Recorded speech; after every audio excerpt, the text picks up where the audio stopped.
offensive against the North, striking deep into Maryland and Pennsylvania. Lee's plan was to cut the Union states in two by seizing the important railroad communication center of Harrisburg.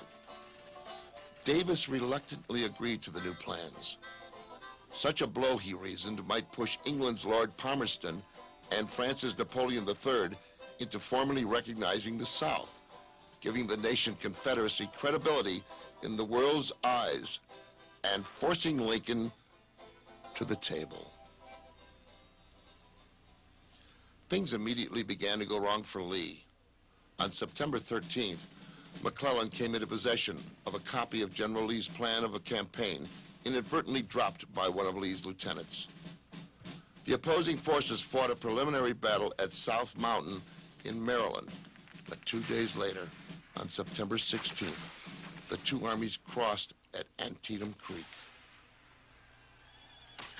On the small plains between the creek and the Potomac, Lee's armies could not perform the brilliant maneuvers they had become famous for, but they fought nonetheless.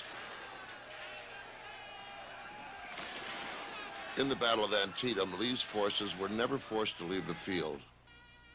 But when the smoke cleared, 10,000 Confederate soldiers were dead. Although a full 13,000 Union soldiers also lied on the field of battle, mortally stricken, Lee was forced to recross the Potomac and give up his plans of northern conquest for the time being. Although the Battle of Antietam was technically a draw, it was the North that really won. In the wake of the Confederacy's success during the 7 days battle, both England and France appeared to be on the verge of recognizing the Confederate States of America. But Lee's failure to move beyond Antietam made the European powers reluctant to recognize the rebels immediately. In the interim, Lincoln issued his Emancipation Proclamation, a document which freed the slaves and brought world opinion to the side of the Union. The moment came, Lincoln later explained, when I felt slavery must die, that the nation might live. On September 23, 1862, just 5 days after the Battle of Antietam, Lincoln published the Emancipation Proclamation.